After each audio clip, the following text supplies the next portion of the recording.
ദൈവത്തിൻ്റെ അതിപരിശുദ്ധമായ നാമം വാഴ്ത്തപ്പെടുമാറാകട്ടെ. കടന്നു വന്നിരിക്കുന്ന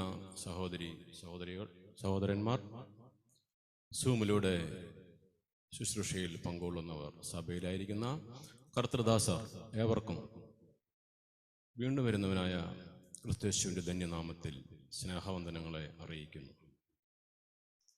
ഇന്നത്തെ ചെറിയൊരു ചിന്തയ്ക്കായിട്ട് 2 കൊറിന്ത്യർ ലേഖനം 1-ാം അധ്യായം അതിൻ്റെ 5-ാമത്തെ വാക്യം നമുക്കൊന്ന് വായിച്ചു കേൾക്കാം. ക്രിസ്തുവിനു വേണ്ടി നാം എത്രയധികം കഷ്ടതകൾ സഹിക്കുന്നുവോ അത്രയധികം അവിടുന്ന് തൻ്റെ ആശ്വാസവും പ്രോത്സാഹനവും നമ്മുടെ മേൽ വർഷിക്കുന്നുവെന്ന് നിങ്ങൾക്ക് ഉറപ്പായി വിശ്വസിക്കാം. ക്രിസ്തുവിൻ്റെ സഹനങ്ങളിൽ ഞങ്ങൾ സമൃദ്ധമായി പങ്കുചേരുന്നത് പോലെ ക്രിസ്തുവിലൂടെയുള്ള സമാശ്വാസത്തിലും ഞങ്ങൾ സമൃദ്ധമായി പങ്കുചേരുന്നു. വിശുദ്ധ പൗലോസ് കൊറിന്ത്യ സഭയ്ക്ക് ലേഖനം എഴുതിയപ്പോൾ, അല്ലെങ്കിൽ കൊറിന്ത്യ സഭയ്ക്ക് വേണ്ടി നിലകൊണ്ടപ്പോൾ ഉണ്ടായ കഷ്ടങ്ങളെക്കുറിച്ചൊക്കെ നമുക്ക് എല്ലാവർക്കും അറിയാം. എന്നാൽ ക്രിസ്തുവിന് വേണ്ടി അല്ലെങ്കിൽ ദൈവവചന പ്രഘോഷണവുമായി ഇറങ്ങിത്തിരിച്ചപ്പോൾ അവർക്ക് അത് സമൃദ്ധമായി ഉൾക്കൊള്ളുവാൻ സാധിച്ചു. എന്ത്? ക്രിസ്തുവിനെ പ്രതിയുള്ള സഹനങ്ങൾ. അവർക്കെന്ന് പറഞ്ഞാൽ തിമോത്തിയോസിനും പൗലോസിനും കൂടെ ഉണ്ടായിരുന്നവർക്കെല്ലാം അത് സമൃദ്ധമായി ഉൾക്കൊള്ളുവാൻ അവർക്ക് സാധിച്ചു എന്നാണ് പറയപ്പെടുന്നത്. കാരണം പലവിധ മേഖലകളിലൂടെ കൊറിന്ത്യ പട്ടണത്തിലായിരുന്നാലും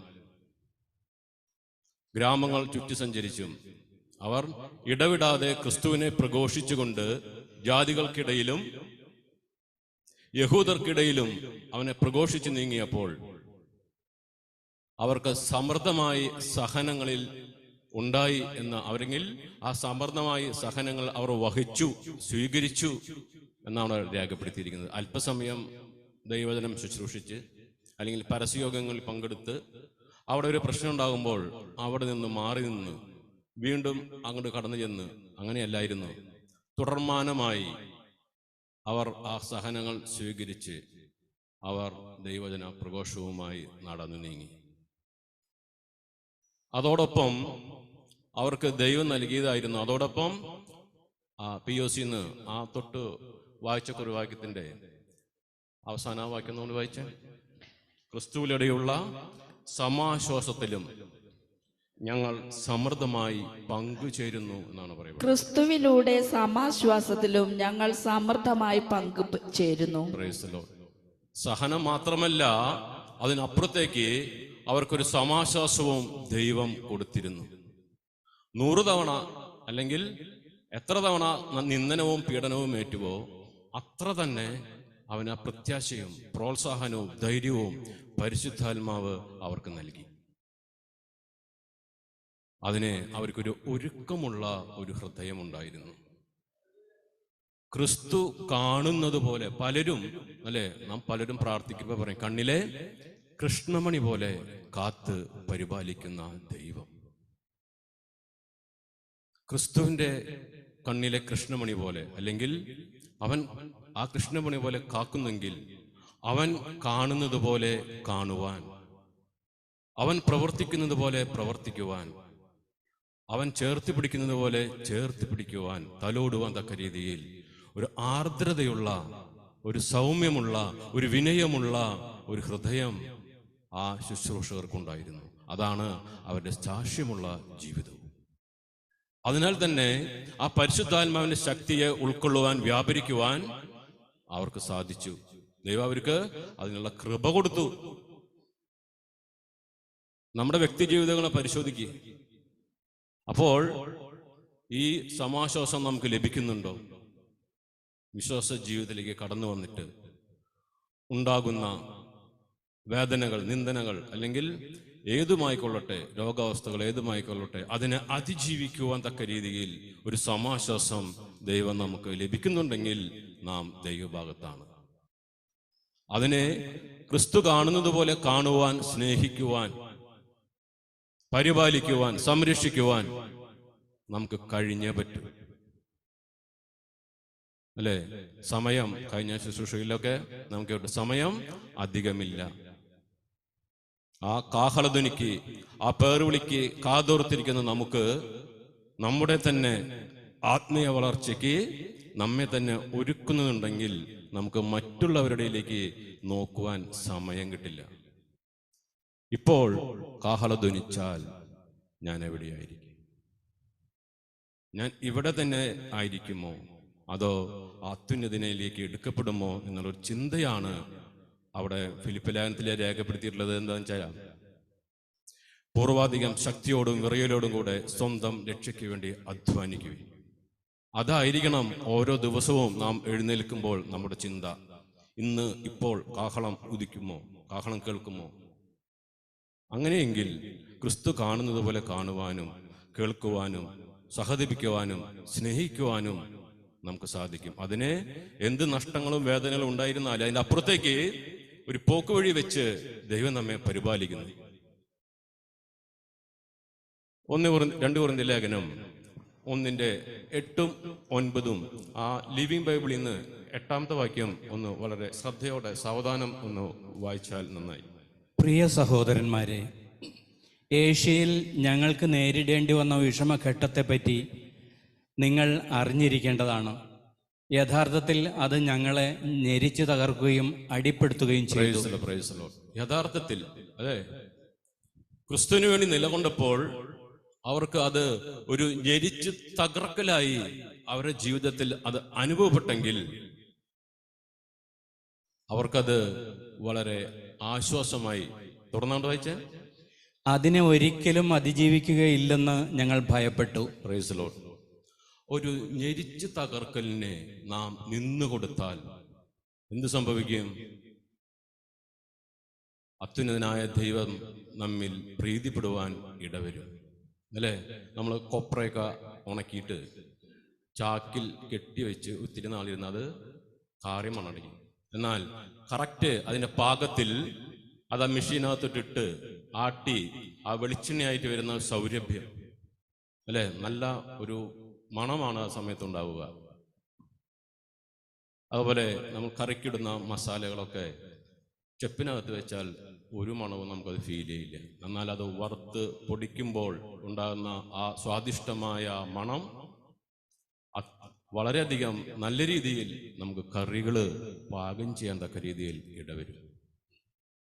അവർക്കൊക്കെ അവരുടെ ജീവിതത്തെ അവർ ഞെരിച്ചു തകർക്കുവാൻ തക്ക രീതിയിൽ വിട്ടുകൊടുത്തപ്പോൾ എഫെസ്യ ലേഖനം 5:2 പഴയ സത്യവത പുസ്തകത്തിൽ നിന്ന് വായിക്കാമോ?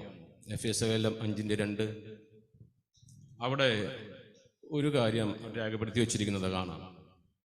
എഫെസ്യ ലേഖനം 5:2 പഴയ സത്യവത വായിച്ച്. ക്രിസ്തുവും നിങ്ങളെ സ്നേഹിച്ച് നമുക്ക് വേണ്ടി തന്നെത്താൻ ദൈവത്തിന് സൗരഭ്യവാസനയായ വഴിപാടും യാഗവുമായി അർപ്പിച്ചതുപോലെ സ്നേഹത്തിൽ നടപ്പിൻ.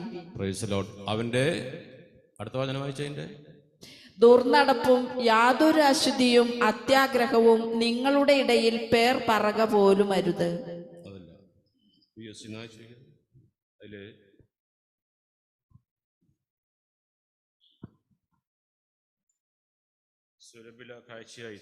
ക്രിസ്തു നിങ്ങളെ സ്നേഹിച്ചതുപോലെ നിങ്ങളും സ്നേഹത്തിൽ ജീവിക്കുവിൻ. അവിടുന്ന് നമുക്ക് വേണ്ടി സുരഭില കാഴ്ചയും ബലിയുമായി സുരഭില കാഴ്ചയായി തന്നെ ശത്രുക്കൾക്ക് വേണ്ടി സമർപ്പിച്ചപ്പോൾ ആ ഒരു സുരഭിലമായ അല്ലെങ്കിൽ ആ സുരഭിലമായ ആ ഗന്ധം സ്വർഗസന്നിധിയിലേക്ക് എടുക്കപ്പെട്ടു എന്നാണ് രേഖപ്പെടുത്തി വെച്ചിരിക്കുന്നത്. ആ സൗരഭ്യവാസന, അല്ലേ? ആ തകർക്കപ്പെട്ടപ്പോൾ അവിടെ പൗലോസും തിമോത്തിയോസും ദൈവവചനത്തിന് വേണ്ടി ഒരുപാട് നിന്ദനങ്ങളും പ്രയാസങ്ങളുമായി തകർക്കപ്പെട്ടപ്പോൾ അവർക്ക് ദൈവം അതിൻ്റെ അപ്പുറത്തേക്ക് ഒരു സമാശ്വാസം നൽകി അവരെ വഴി നടത്തി. അപ്പോസ്തല പ്രവൃത്തി 7:60 വാക്യം നമ്മളൊന്ന് വായിച്ചേ. അപ്പോസ്തല പ്രവൃത്തി 7:60 വായിക്കുമ്പോൾ സ്തെഫാനോസിന്റെ വുമായി ബന്ധപ്പെട്ട് ശത്രുക്കൾക്ക് വേണ്ടി അല്ലെങ്കിൽ ശത്രുക്കൾക്ക് വേണ്ടി പ്രാർത്ഥിക്കുന്ന അവൻ മുട്ടുകുത്തി വലിയ സ്വരത്തിൽ അപേക്ഷിച്ചു, കർത്താവേ, ഈ പാപം അവരുടെ മേൽ ആരോപിക്കരുത്. ഇത് പറഞ്ഞ് അവൻ മരണനിദ്ര പ്രാപിച്ചു. 55 വായിച്ചു. എന്നാൽ അവൻ പരിശുദ്ധാത്മാവിനാൽ നിറഞ്ഞ് സ്വർഗത്തിലേക്ക് നോക്കി ദൈവത്തിന്റെ മഹത്വം ദർശിച്ചു.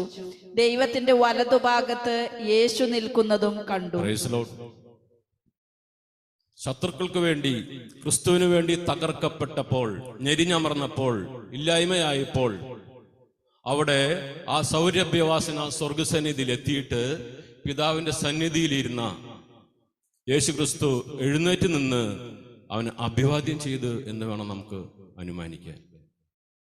നാം ലോകം അന്ത്യത്തോടെ എത്തി നിൽക്കുമ്പോൾ അല്ലെ വിശ്വാസം കാണുമോ എന്നാണ് വചനം രേഖപ്പെടുത്തിയിരിക്കുന്നത്. എങ്കിലും അത് സത്യമായി തന്നെ നിലകൊള്ളുന്നു എന്ന് ഞാൻ വിശ്വസിക്കുന്നു. എന്നാൽ ഇന്ന് ലോകത്തിന്റെ പല ഭാഗങ്ങളിലും ക്രിസ്തുവിനെ പ്രതി പലരും എരിഞ്ഞ് തകർന്നടിയുമ്പോൾ അല്ലെ യേശു ക്രിസ്തു അതേ സംഭവം തന്നെ സ്വർഗസന്നിധിയിൽ എഴുന്നേറ്റ് നിന്ന് അവനെ സല്യൂട്ട് ചെയ്യുന്നതായിട്ട് നമുക്ക് കാണണം. കാരണം തൻ്റെ ഏകജാതൻ എന്ന പദവിയിൽ നിന്നും ആദ്യജാതനിലേക്ക് അവനെ താഴ്ത്തപ്പെട്ടപ്പോൾ ആ സ്തെഫാനോസിനെയും അതുപോലെ രക്തസാക്ഷികളായി തീരുന്ന ഏവരെയും അവൻ പിടിച്ച് കരകയറ്റുന്നതിനാൽ യേശുക്രിസ്തുവിനെ ഇരുന്ന് എഴുന്നേറ്റ് നിൽക്കുന്ന ഒരവസ്ഥ ഇപ്പോൾ ഉണ്ടായിക്കൊണ്ടിരിക്കുന്നെന്ന് നാം മനസ്സിലാക്കണം. ക്രിസ്തുവിന് മുഖനോട്ടമില്ലാത്തതിനാൽ ക്രിസ്തുവിന് വേണ്ടി സഹിക്കുമ്പോൾ, സഹനങ്ങൾ ഏറ്റെടുക്കുമ്പോൾ അതിനപ്പുറത്തേക്ക് ഒരു പോക്കുവഴി ദൈവം വെച്ചിരിക്കുന്നു. 1 കൊരിന്ത്യർ ലേഖനം 10:13 നമുക്ക് POC നിന്ന് വായിച്ചേ.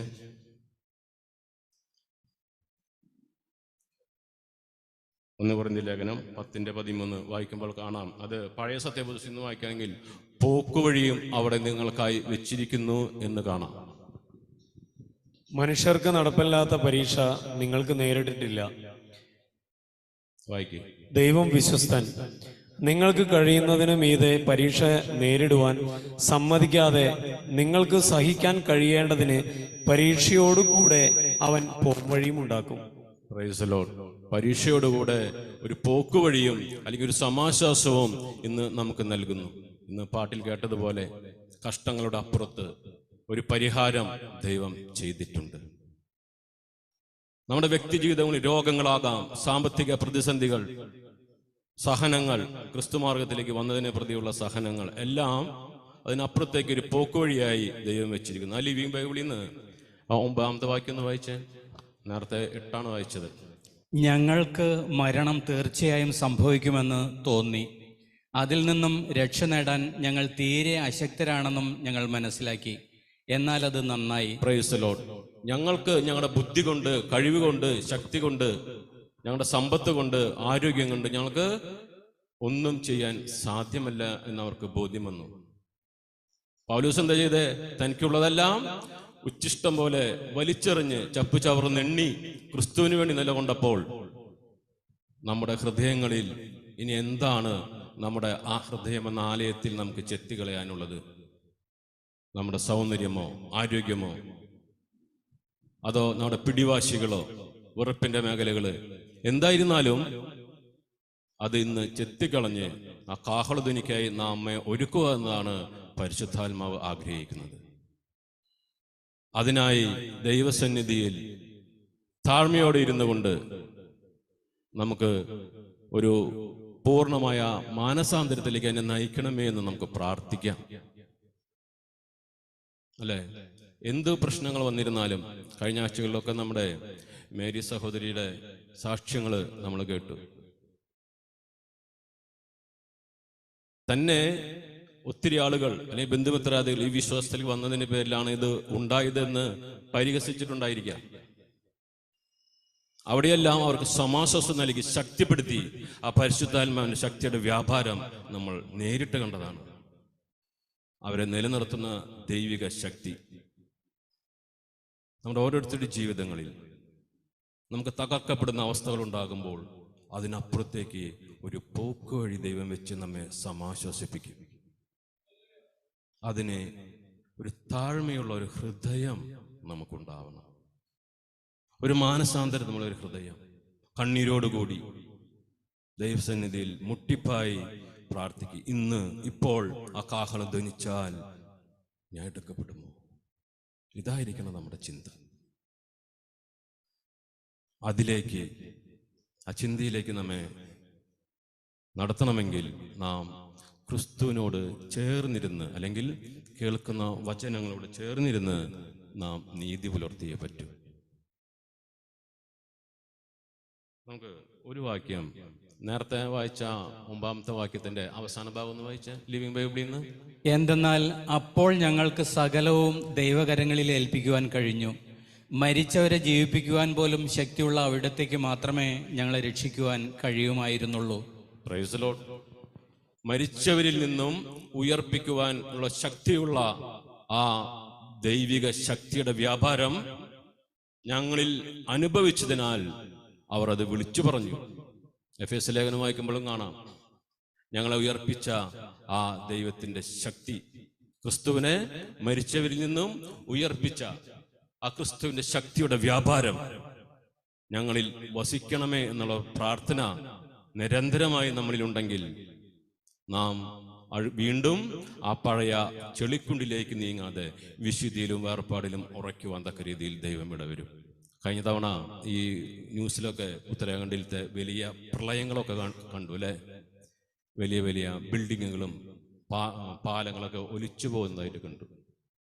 പക്ഷെ അതിൽ പലപ്പോഴും ഒരു വാർക്കാര് കുറ്റി അല്ലെങ്കിൽ മരത്തിന്റെ കുറ്റി ഇങ്ങനെ നിൽക്കുന്നതായിട്ട് കാണാം. അതിന്മേൽ വന്ന് ഇടിച്ചിട്ടും അതിനൊരു കുലുക്കില്ലാതെ എന്നതുപോലെ വിശ്വാസ ജീവിതത്തിൽ ആ കുത്തൊഴുക്കിൽ നാം നിൽക്കുമ്പോൾ ഒരുപാട് പ്രതിസന്ധികൾ നമ്മുടെ മേൽ വരും. എന്നാൽ അത് നമ്മുടെ തലയ്ക്ക് മീതെ പോവാതെ പോക്കുവഴിയിലൂടെ ദൈവം നമ്മെ നിലനിർത്തും. അതിനെ ക്രിസ്തു എന്ന പാറമേൽ ഉറച്ച് ചവിട്ടി നിൽക്കുന്ന ഒരു മനോഭാവം നമുക്കുണ്ടായിരിക്കണം. ആ വിശ്വാസത്തിന്റെ ഒരു ഉറപ്പ് നമുക്കുണ്ടായിരിക്കണം. പ്രതിസന്ധികൾ ഉണ്ടാവും എന്ന് തന്നെയാണ് രേഖപ്പെടുത്തി വെച്ചിരിക്കുന്നത് അല്ലെ. ക്രിസ്തുവിന് വേണ്ടി നിലകൊള്ളുവാൻ കഴിഞ്ഞ ദിവസങ്ങളിലെ നമ്മുടെ മുൻ മുഖ്യമന്ത്രി ഉമ്മൻചാണ്ടി മരിച്ചതൊക്കെ നമ്മൾ അറിഞ്ഞു കാണും അല്ലേ. TV ന്യൂസിലൂടെ ഒത്തിരി അണികൾ അവർക്ക് വേണ്ടി മുദ്രാവാക്യം മുഴക്കി അവർക്ക് ചെയ്ത ഉപകാരങ്ങളെ വിളിച്ചു പറഞ്ഞ് ജയ് വിളിച്ച് നടക്കുമ്പോൾ ഒരു വാക്യം, ഒരു ജയ് വിളി ഇങ്ങനെയായിരുന്നു: ജീവിക്കുന്നു ഞങ്ങളിലൂടെ അല്ലേ.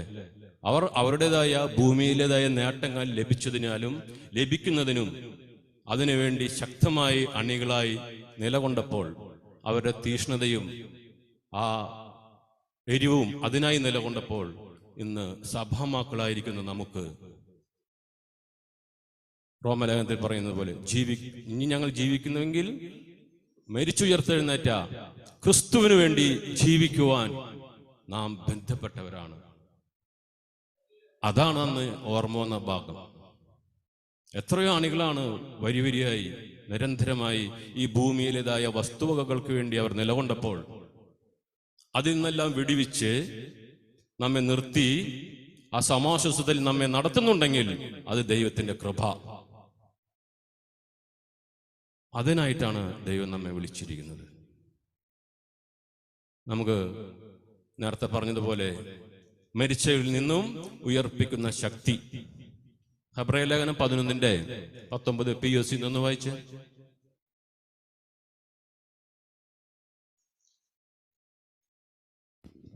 മരിച്ചവരിൽ നിന്ന് മനുഷ്യരെ ഉയർപ്പിക്കാൻ പോലും ദൈവത്തിന് കഴിയുമെന്ന് അവൻ വിചാരിച്ചു.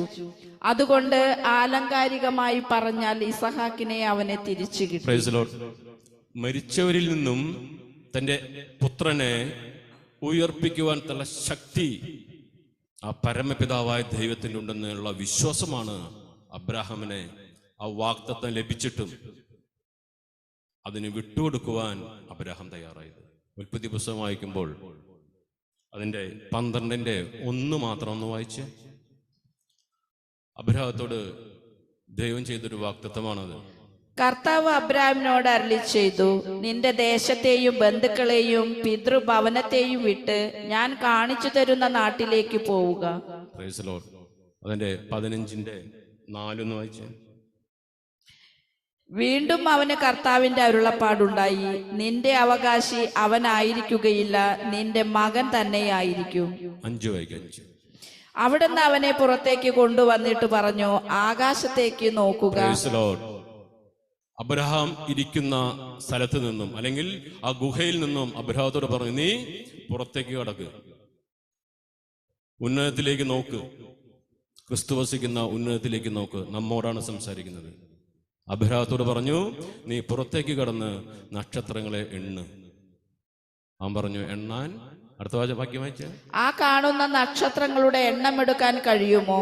നിന്റെ സന്താന പരമ്പരയും അതുപോലെ ആയിരിക്കും. Praise the Lord. ഈ ഒരു വാഗ്ദാനം നിലനിൽക്കെ അബ്രഹാം പതറിയില്ല. അബ്രഹാം എന്ത് ചെയ്തു? ഇതിനപ്പുറത്തേക്ക് ഒരു പോക്ക് വഴി എനിക്ക് ഉണ്ടെന്ന് മനസ്സിലാക്കിയ അബ്രഹാം ആ ഉന്നതത്തിലേക്ക് നോക്കി, സ്വർഗസന്നിധിയിലേക്ക് നോക്കിക്കൊണ്ട് ആ ഓട്ടം പൂർത്തിയാക്കി അബ്രഹാം. നാം എന്ത് വേണം? ഈ ഭൂമിയിലുള്ള കുറവുകളും പ്രയാസങ്ങളും ബുദ്ധിമുട്ടുകളും വ്യക്തിഹത്യകളും എല്ലാം നാം ഈ ഭൂമിയിൽ വിട്ടിട്ട് നാം ആയിരിക്കുന്ന അവസ്ഥയിൽ നിന്നും പുറത്തു കടക്കുക, ഉന്നതത്തിലേക്ക് നോക്കുക. ആ വാഗ്ദത്തം നമ്മുടെ മേൽ വന്നിരിക്കും. Praise lord. അതിനാല് ഒരുക്കം നമ്മുടെ ഭാഗത്തുനിന്നുണ്ടാവണം. ഇതാണ് പരിശുദ്ധാത്മാവെന്ന് നമ്മോട് സംസാരിക്കാൻ ആഗ്രഹിക്കുന്നത്. ഇരിക്കുന്ന അവസ്ഥയിൽ നിന്നും പുറത്തു കടക്കുക. അപ്പോൾ നാം അത് ദർശിക്കാൻ ഇടവരും. ആ ഒരു അവസ്ഥയാണ് ദൈവം നമ്മോട് ആവശ്യപ്പെടുന്നത്. പ്രിയപ്പെട്ടവരെ, നമ്മുടെ ഹൃദയങ്ങളെ പരിശോധിക്കുമ്പോൾ എന്തു പ്രതിസന്ധികൾ ഉണ്ടായിരുന്നാലും അതിൻ്റെ അപ്പുറത്തേക്ക് ദൈവം ഒരു പോക്കുവഴി വെച്ചിരിക്കുന്നു. അതിനപ്പുറത്തേക്ക് ഒരു സമാശ്വാസം വെച്ചിരിക്കുന്നു. അവൻ്റെ കരുണയെ ഉൾക്കൊണ്ട് സ്നേഹത്തിൽ, സഹിഷ്ണുതയിൽ, അവൻ്റെ മനോഭാവത്തിൽ നാം നടന്നു നീങ്ങുമ്പോൾ, അല്ലേ, ഇന്ന് പാട്ടിലും അത് തന്നെയാണ്, ഏത് വിഷമ ഘട്ടത്തിനപ്പുറത്തേക്ക് ഒരു പരിഹാരം ദൈവം വെച്ചിരിക്കുന്നു. ക്രിസ്തുവിന് വേണ്ടി നിലകൊണ്ടപ്പോൾ, അല്ലേ, നിയമാവർത്തന പുസ്തകം ഒരു ഭാഗം കൂടി നമുക്കൊന്ന് പരിശോധിക്കാം.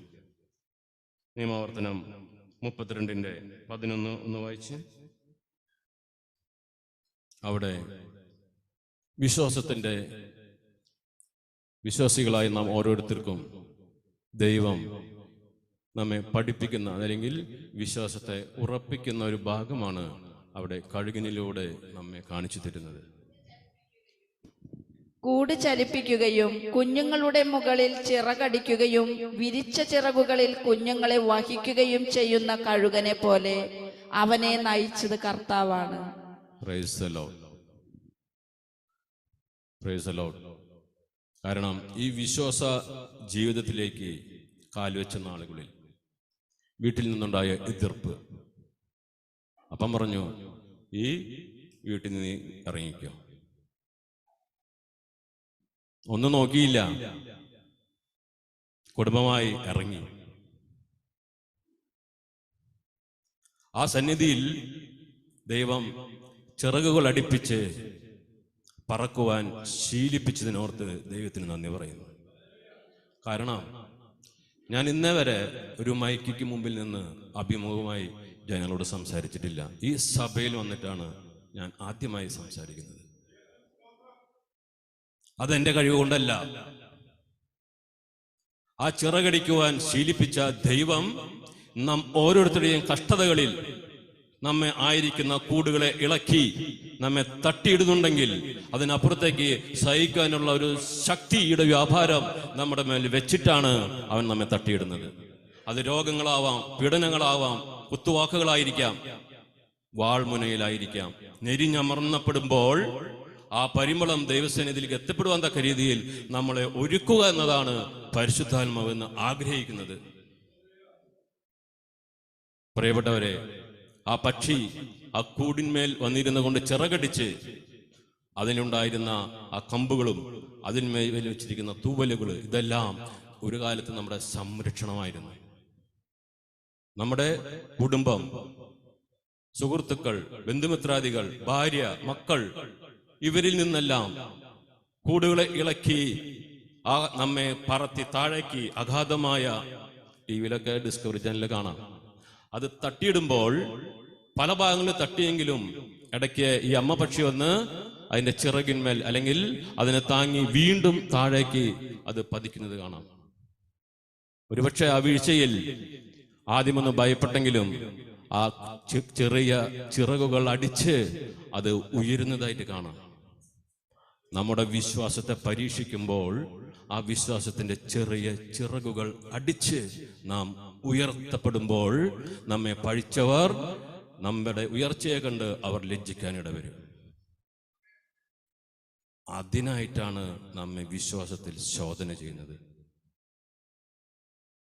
ആ കുഞ്ഞിനെ താഴേക്ക് തള്ളിയിടുമ്പോൾ അതുവരെ ഉണ്ടായിരുന്ന അവന്റെ സംരക്ഷണം നഷ്ടപ്പെട്ട്, അതുവരെ ഉണ്ടായിരുന്ന അവന്റെ ഭക്ഷണത്തെ നഷ്ടപ്പെട്ട്, അല്ലെ, ചിറകടിച്ച് പലരും നമ്മെ ഉയരുന്നത് അനുവദിക്കാതെ നമ്മെ പഴി പറഞ്ഞപ്പോൾ നാം ഇന്നും ആ ചിറകടിച്ച് ഉയർന്നു നിൽക്കുന്ന വിശ്വാസ വീരന്മാരായി നിലകൊള്ളുവാൻ ദൈവം നമ്മളെ സഹായിക്കണമെങ്കിൽ നാം ക്രിസ്തുവിന്റെ മനോഭാവത്തിൽ കരുണയും സ്നേഹവും, സഹോദരങ്ങൾ തമ്മിലുള്ള സഹവർത്തിത്വം, ഒരു സമാശ്വാസം, ക്രിസ്തുവിന്റെ കണ്ണിലെ കൃഷ്ണമണി പോലെ എന്നതുപോലെ കരുണയും ആർദ്രതയും സ്നേഹവും നിറഞ്ഞ ഹൃദയത്തിലുള്ള വെറുപ്പും വിദ്വേഷവും വിട്ടുകളഞ്ഞ് നാം നീങ്ങുന്നുവെങ്കിൽ നമുക്ക് അതിന് സാധിക്കും.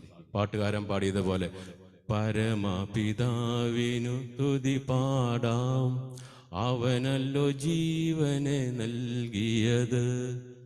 രണ്ടീരടികൾ കൂടി പാടാം. പാപങ്ങളാകവെ ക്ഷമിച്ചിടുന്നു, രോഗങ്ങളകിലവും നീക്കിടുന്നു. പരമപിതാവിനു സ്തുതി പാടാം, അവനല്ലോ ജീവനെ നൽകിയവൻ. പരമപിതാവിനു സ്തുതി പാടാം, അവനല്ലോ ജീവനെ നൽകിയവൻ.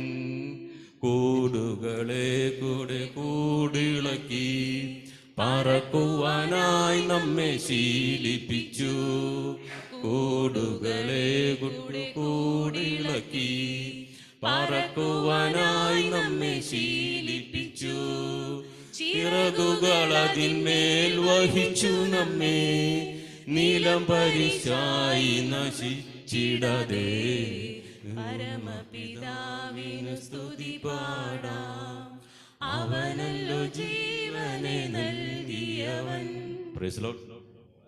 ഈ ഒരു അവസ്ഥയിലേക്ക്, ഏത് രോഗാവസ്ഥയായിരുന്നാലും നമ്മെ നിത്യത നശിപ്പിക്കാതെ നമ്മെ വഴി നടത്തുന്ന ദൈവം. ശാരീരികമായ മരണം ഉണ്ടായിരിക്കാം, പക്ഷേ സ്വന്തം എന്തിനായി നാം കാലെടുത്ത് വെച്ചുവോ ആ ലക്ഷ്യത്തിലേക്ക് നമ്മെ വഴി നടത്തുന്ന ആ ദൈവത്തെ അനുസരിച്ച് കീഴ്പ്പെട്ടിരിക്കുമ്പോൾ യാക്കോബ പുസ്തകം പറഞ്ഞതുപോലെ 1:12 വായിച്ച്, യാക്കോബ് 1:12, ആ എന്തിനായിട്ട് നാം നിലകൊണ്ടുവോ അതിലേക്ക് നമ്മെ അടുപ്പിക്കുവാൻ തക്ക രീതിയിൽ ദൈവം മതിയായവരാണ്. ദൈവം വാഗ്ദത്തങ്ങളിൽ വിശ്വസ്തനാണ്. പരീക്ഷകൾ ക്ഷമയോടെ സഹിക്കുന്നവൻ ഭാഗ്യവാൻ.